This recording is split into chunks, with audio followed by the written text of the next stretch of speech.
ബ്രേക്ക്ഫാസ്റ്റായിട്ടും ഡിന്നറായിട്ടും ഒക്കെ കഴിക്കാൻ പറ്റിയ ഒരു അടിപൊളി കോംബോ ആണ് ഇന്നത്തെ റെസിപ്പി. അതായത് ചോല ഭട്ടൂരയാണ് ഇന്നത്തെ റെസിപ്പി. നമുക്ക് വീട്ടിൽ തന്നെ നല്ല അടിപൊളി റെസ്റ്റോറൻറ്റ് സ്റ്റൈലിൽ തന്നെ ഇത് ഉണ്ടാക്കിയെടുക്കാം. അപ്പോൾ നമുക്ക് ഈ ഒരു റെസിപ്പി എങ്ങനെയാണ് ഉണ്ടാക്കുന്നതെന്ന് നോക്കിയിട്ട് വരാം. ചോല ഭട്ടൂരയിലെ ഭട്ടൂര ഉണ്ടാക്കാനായിട്ട് ഇതുപോലേക്ക് ഞാൻ 1 കപ്പ് ഗോതമ്പ് പൊടിക്ക് 1 കപ്പ് മൈദ എന്ന അളവിൽ രണ്ടും ഓരോ കപ്പ് എടുത്ത് വെച്ചിട്ടുണ്ട്. പിന്നെ ഒരു 1/4 കപ്പോളം റവയും കൂടെ ചേർക്കുന്നുണ്ട്. അടുത്തതിലേക്ക് നമുക്ക് 1 ടീസ്പൂണോളം ഇൻസ്റ്റൻറ്റ് ഈസ്റ്റ് ഞാനൊന്ന് ചേർത്ത് കൊടുക്കുന്നുണ്ട്. അടുത്തതിലേക്ക് ആവശ്യത്തിനുള്ള ഉപ്പൊന്ന് ഇട്ട് കൊടുക്കാം.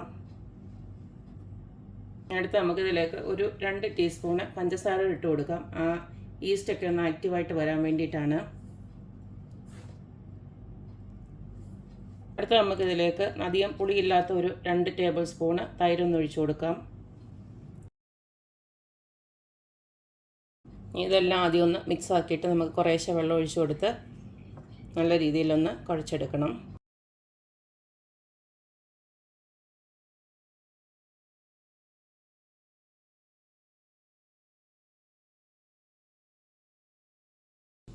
ഈ ഒരു രീതിയിൽ കുഴച്ചെടുത്തിട്ടുണ്ട്. അവസാനം കുറച്ച് എണ്ണയും കൂടെ ഇതുപോലെ ഒന്ന് തൂകിക്കൊടുത്ത് ഡ്രൈ ആവാതിരിക്കാനായിട്ട്. ഇനി നമുക്കിതൊരു 2 മണിക്കൂർ മിനിമം റെസ്റ്റ് ചെയ്യാൻ വെക്കണം. നമ്മൾ ഈസ്റ്റൊക്കെ ഇട്ടേക്കുന്നതുകൊണ്ട് തന്നെ ഇത് ഡബിളായിട്ട് വരും ഈ ഒരു മാവ്. അപ്പോൾ അത്ര നേരം അവിടെ നിന്നിരിക്കട്ടെ.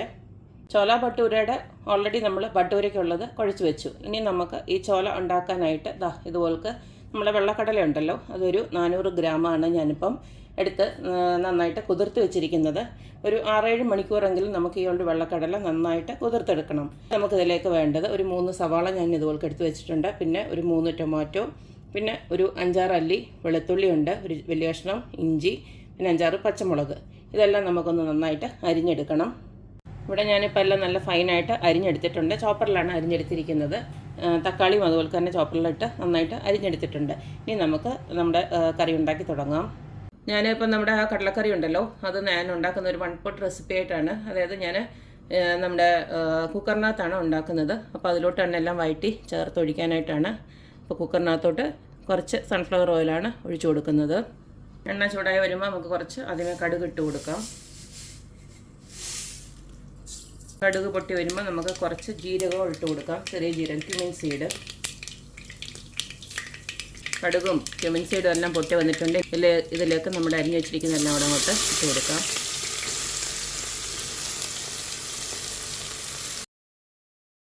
ഇതിലേക്ക് നമുക്ക് ആവശ്യത്തിനുള്ള ഉപ്പൊന്ന് ഇട്ട് കൊടുക്കാം.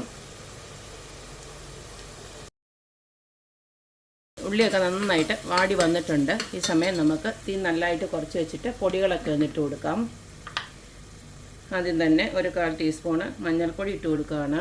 അടുത്തത് എരിവിന് ആവശ്യമായിട്ടുള്ള മുളക് പൊടി. ഞാനിവിടെ കാശ്മീരി ചില്ലി പൗഡർ ഒരു 3 ടീസ്പൂൺ ഇട്ട് കൊടുക്കുകയാണ്. അടുത്തതിലേക്ക് ഞാൻ 1 ടീസ്പൂണ് നമ്മുടെ മല്ലിപ്പൊടി ഒന്ന് ഇട്ട് കൊടുക്കുകയാണ്. അതിലേക്ക് ഒരു 1/2 ടീസ്പൂണോളം നമ്മുടെ പെപ്പർ പൗഡർ ഉണ്ടല്ലോ, അതുകൂടെ ഞാൻ ഇട്ട് കൊടുക്കുകയാണ്. ഓപ്ഷണലാണ്, നിങ്ങൾക്ക് വേണമെങ്കിൽ ഇട്ട് കൊടുത്താൽ മതി. അതുപോലെ തന്നെ ഗരം മസാല പൗഡറും 1 ടീസ്പൂണോളം ഇട്ട് കൊടുക്കുകയാണ്.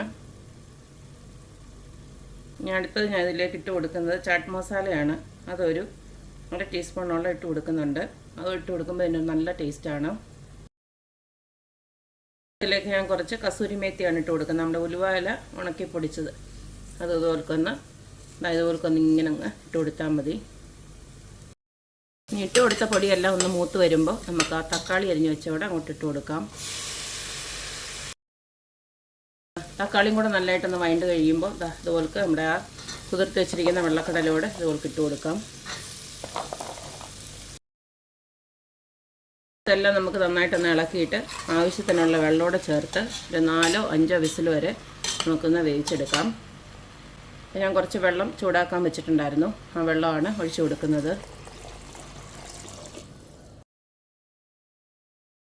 ഈ സമയം നമുക്ക് ഉപ്പും എരിവും ഒക്കെ നോക്കാം. ഒരു 5 വിസിൽ വരെ ഇതൊന്ന് വേവട്ടെ.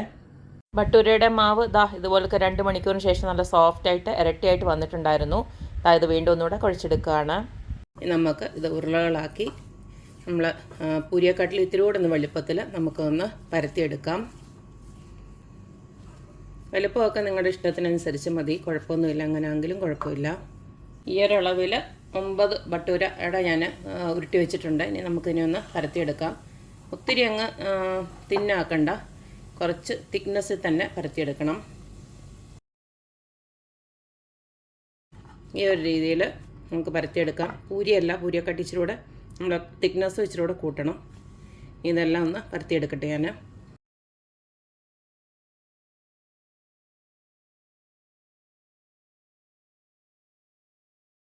അപ്പോൾ ഞാൻ ആ 9 എണ്ണം ഇതുപോലൊക്കെ ഞാൻ പരത്തി വെച്ചിട്ടുണ്ട്. ഭട്ടൂര ഫ്രൈ ചെയ്തെടുക്കാനായിട്ട് അതാ ഈ ഒരു ചീനച്ചട്ടിയിലോട്ട് ഞാൻ എണ്ണ തിളയ്ക്കാൻ വെച്ചിട്ടുണ്ട്. സൺഫ്ലവർ ഓയിലാണ് ഒഴിച്ചു കൊടുത്തിരിക്കുന്നത്.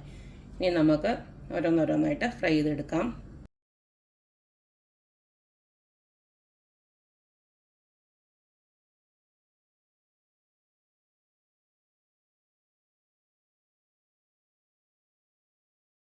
ഭട്ടൂര ഉണ്ടാക്കിയ നേരം കൊണ്ട് നമ്മുടെ ചോല മസാല ഇവിടെ റെഡി ആയിട്ടുണ്ട്. പ്രഷറൊക്കെ പോയിട്ട് നമുക്കിനി ഒന്ന് തുറന്ന് നോക്കാം. നല്ല പെർഫെക്റ്റായിട്ട് നല്ലതായിട്ട് വെന്ത് വന്നിട്ടുണ്ട്. അത്രയേ ഉള്ളൂ, നമ്മുടെ ചോല മസാല ഇവിടെ റെഡി ആയിട്ടുണ്ട്. ഇതിലേക്ക് നമുക്ക് ആവശ്യത്തിനുള്ള കൊറിയൻഡർ ലീവ്സൊക്കെ ഇട്ട് കൊടുക്കാം. അതൊക്കെ നിങ്ങളുടെ ഇഷ്ടത്തിനനുസരിച്ചിട്ട് ഇട്ട് കൊടുത്തോണം.